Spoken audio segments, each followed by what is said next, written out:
ओम गंग गणपते नमः। आप सभी का आपके अपने चैनल हिंदी स्टोरी बुक पर बहुत बहुत स्वागत है। हम सभी पर ईश्वर की कृपा सदा बनी रहे। आज इस वीडियो में हम आपको बताएंगे कि साल 2025 में देवशयनी एकादशी कब है, पूजा व पारण का शुभ मुहूर्त, पूजा विधि, चतुर्मास कब से प्रारंभ हो रहे हैं और कब समाप्त होंगे, और इस व्रत के नियमों के बारे में।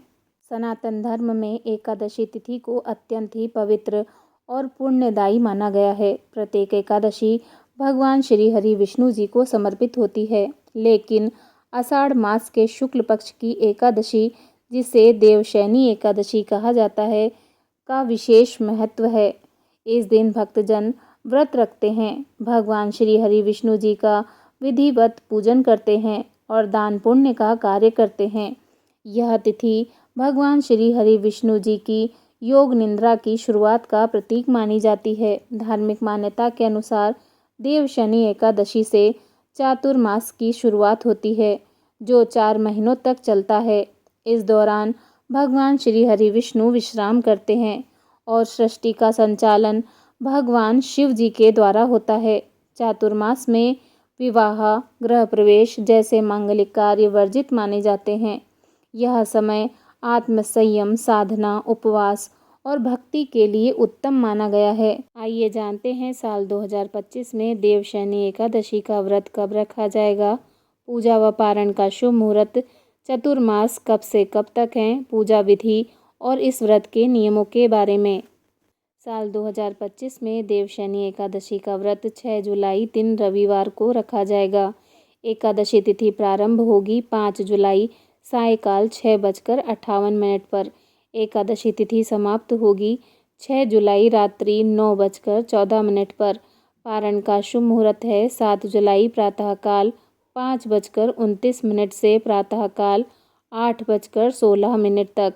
पारण तिथि के दिन द्वादशी समाप्त होने का समय है रात्रि 11:10 पर। देवशयनी पूजा विधि। इस दिन ब्रह्म मुहूर्त में उठकर स्नान आदि से निवृत्त होकर स्वच्छ वस्त्र धारण करने चाहिए। इस दिन पीले रंग के वस्त्र पहनना अत्यधिक शुभ माना जाता है। हाथ में जल, ताजे फूल और अक्षत लेकर मन में व्रत का और भगवान श्री हरि विष्णु जी की पूजन का दृढ़ संकल्प लें। पूजा की चौकी पर पीले रंग का वस्त्र बिछाएं, उस पर भगवान श्री हरि विष्णु जी की प्रतिमा स्थापित करें। इसके पश्चात भगवान श्री हरि विष्णु जी की प्रतिमा को पंचामृत से स्नान कराकर शुद्ध जल से स्नान कराएं। फिर भगवान श्री हरि विष्णु जी का विधिवत पूजन करें। भगवान श्री हरि विष्णु जी को पीले रंग के वस्त्र पहनाएं और चंदन, ताजे फूल, माला, तुलसी पत्र, पान का पत्ता, सुपारी एवं अक्षत अर्पित करें। शुद्ध घी का दीपक जलाएं और भगवान के सामने दीपक प्रज्वलित करें। फिर भगवान विष्णु जी के मंत्र ओम नमो भगवते वासुदेवाय का जाप करें। भगवान को पीले फल, दूध से बनी मिठाई और सात्विक भोजन का भोग लगाएं। देवशयनी एकादशी व्रत कथा का पाठ करें अथवा सुने। भगवान विष्णु जी और माता लक्ष्मी जी की आरती करें। उनके चरणों में भक्तिभाव से दीपक और फूल अर्पित करें। अंत में भगवान से अपनी भूल चूक और गलती के लिए क्षमा प्रार्थना अवश्य करें। अगले दिन द्वादशी तिथि को संयम और शुद्धता का पालन करते हुए व्रत का पारण करें। आइए जानते हैं देवशयनी एकादशी व्रत के नियमों के बारे में। इस दिन व्रती को सात्विक आहार या फलाहार करना चाहिए।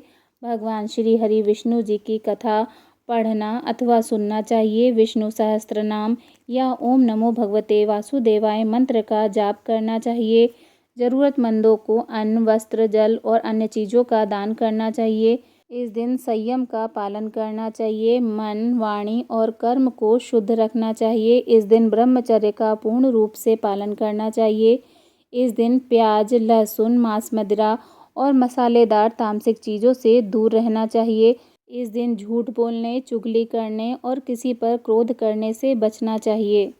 इस दिन मन को चंचल नहीं होने देना चाहिए। एकाग्रता और भक्ति बनाए रखना चाहिए।